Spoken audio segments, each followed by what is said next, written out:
La igualdad laboral hay que entender que es la ausencia de diferencias injustificadas entre mujeres y hombres. También habría que tener en cuenta la igualdad en relación con otros colectivos tradicionalmente discriminados. La igualdad es la ausencia también de discriminación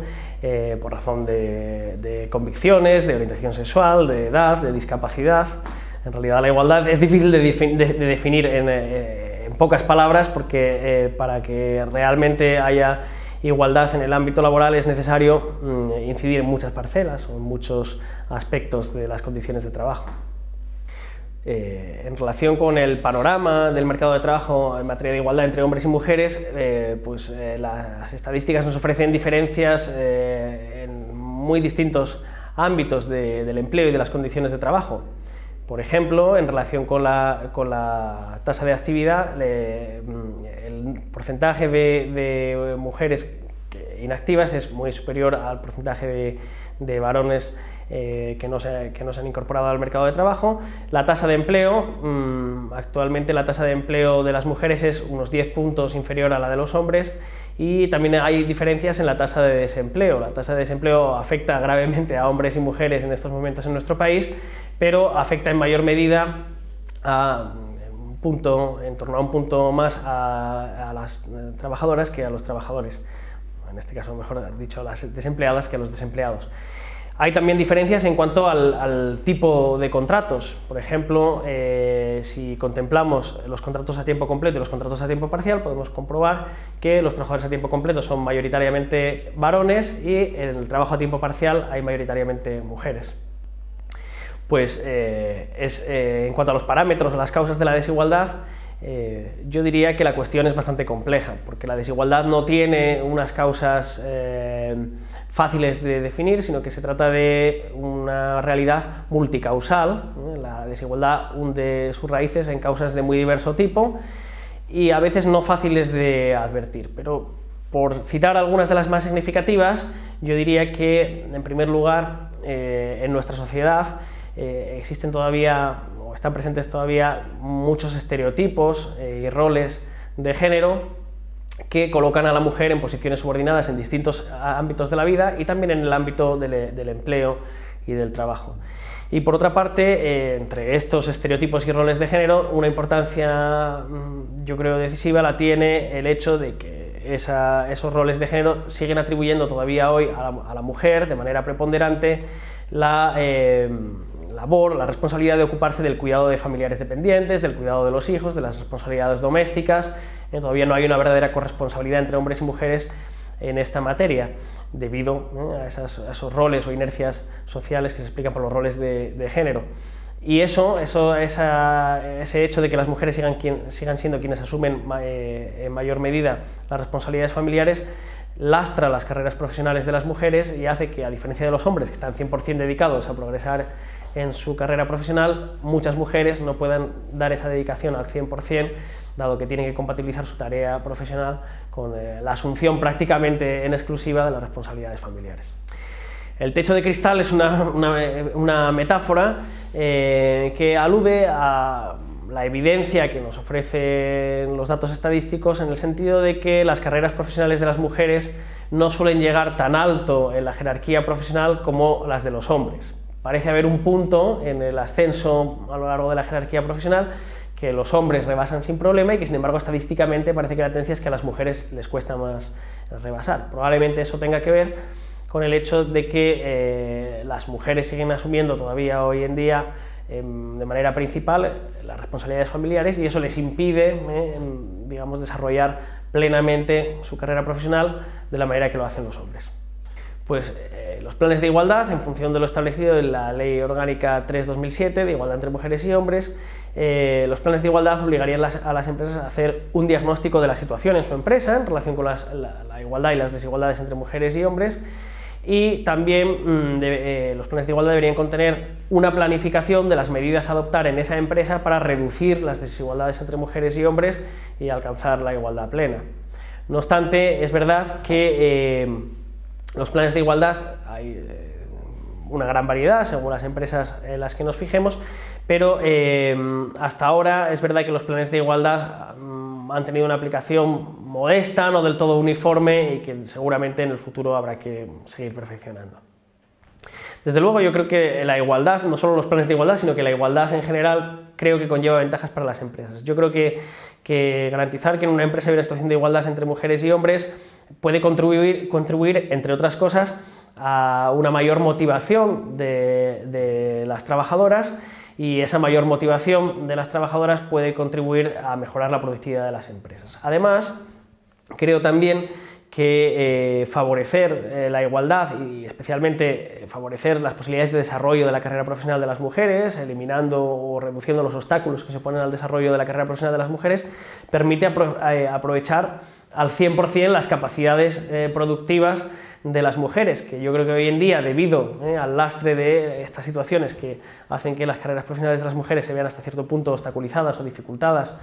pues por ejemplo por la necesaria asunción de responsabilidades familiares, eso hace que las empresas, respecto de una parte de su plantilla, no tengan aprovechadas al 100% sus capacidades. Y por consiguiente yo creo que si eso,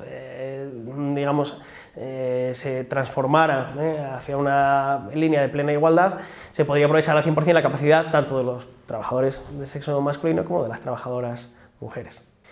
Bueno, la legalidad en materia de igualdad en España y en la Unión Europea ha cambiado mucho en los últimos 20 o 30 años. Ha cambiado mucho en todos los aspectos y en todas las ramas del derecho, y también en la rama del derecho a la que yo me dedico, que es el derecho del trabajo y de la seguridad social.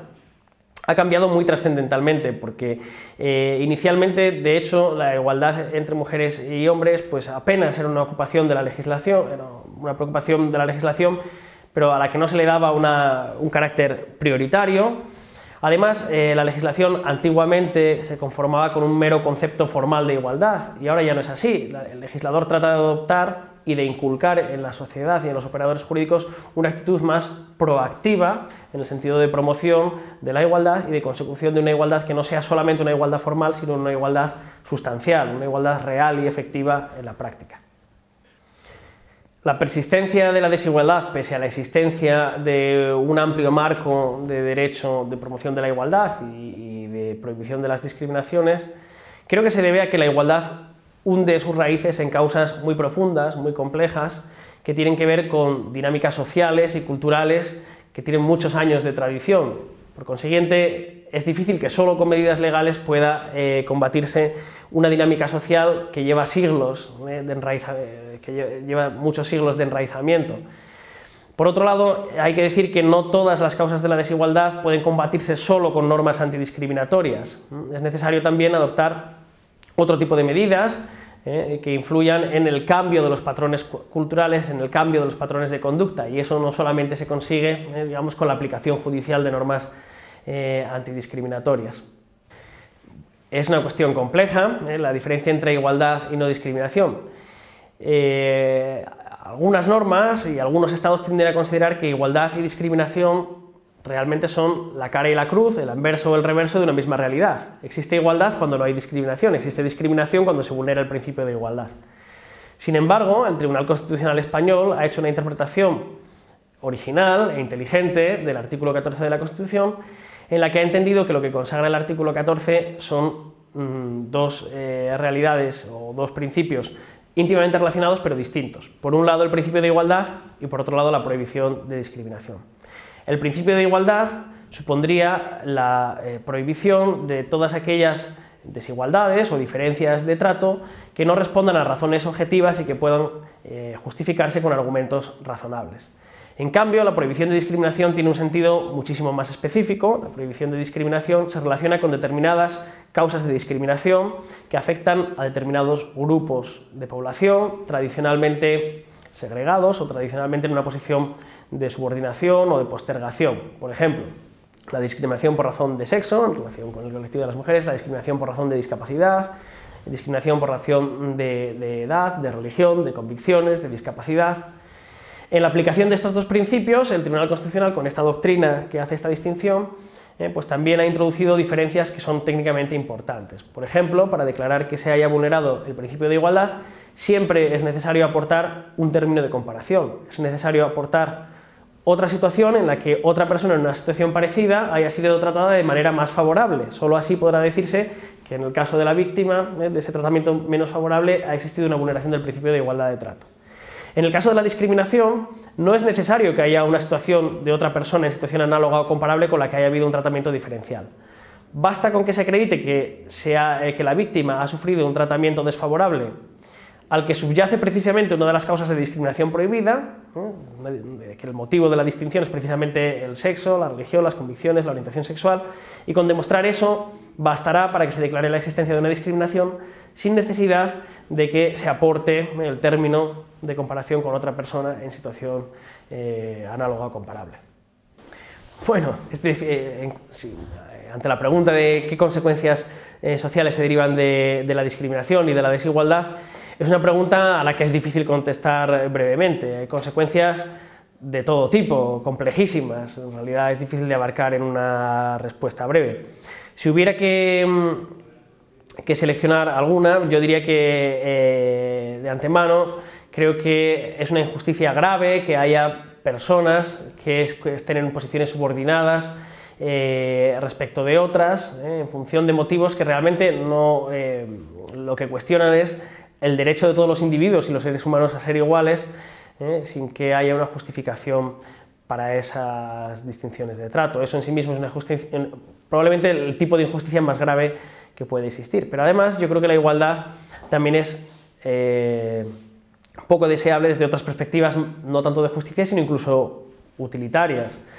Yo creo que la desigualdad es también causa de pobreza, es causa de exclusión social, y es causa incluso, como decíamos en alguna pregunta anterior, también en el ámbito del empleo y de las relaciones laborales. Yo creo que la desigualdad también redunda en el hecho de que podría ser un lastre para la productividad de las empresas y para el desarrollo económico en general.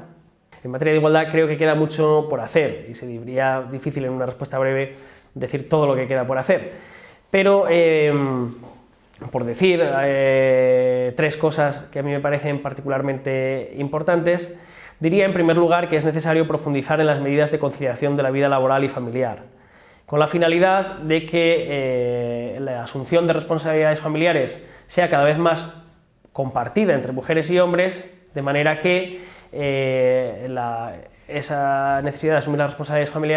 responsabilidades familiares no suponga un lastre para la carrera profesional de las mujeres. En segundo lugar, creo que en relación con las diferencias salariales sería necesario introducir más transparencia en las prácticas y en los sistemas de fijación de grupos profesionales y de fijación de sistemas salariales. Creo que habría que hacer una revisión de los sistemas de fijación de las retribuciones que permitiera que las retribuciones se fijaran con criterios neutros y libres de estereotipos de género. Y creo también que sería necesario, entre otras cosas, creo que sería necesario también profundizar en todas aquellas medidas que tratan de concienciar a la población de que la igualdad es en interés de todos una materia en la que todo el mundo ha de estar dispuesto a colaborar. Bueno, en relación con la valoración que a mí personalmente me merecen las jornadas que se están realizando hoy en el Congreso, en el Colegio de Abogados, diría que son unas jornadas muy interesantes, muy oportunas, necesarias, que probablemente abordan un tema y con un enfoque que no es el más habitual dentro de las sesiones de formación que organiza el Colegio de Abogados, pero que también es oportuno y que complementa bien y creo que resulta imprescindible para, digamos, atender a lo que yo creo que hoy en día son las necesidades de formación de los colegiados, aunque añadiría también que estas jornadas creo que son sumamente interesantes no solo para los colegiados, sino también para otro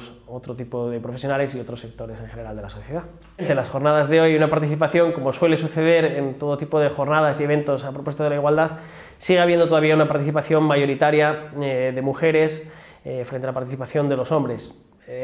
Yo creo que este es uno de los retos que tenemos por delante. Uno de los retos que tenemos por delante es cambiar los estereotipos de género que tenemos en nuestras mentes, los roles de género que asumimos y las preconcepciones que tenemos. Y creo que es muy importante que asumamos que las cuestiones de igualdad entre mujeres y hombres no es una cuestión para mujeres, es una cuestión que atañe y que es importante no solo para las mujeres, sino también para los hombres. Y realmente no habremos logrado los objetivos que yo creo que persiguen todo este tipo de iniciativas hasta el momento en que los hombres asuman como propia también la lucha por la igualdad entre las mujeres y los hombres. Para ser justos hay que decir que hay algunos hombres que ya asumen como propia también la lucha por la igualdad entre mujeres y hombres, hay muchos que ya lo asumen así, pero todavía hay que seguir avanzando, ¿no?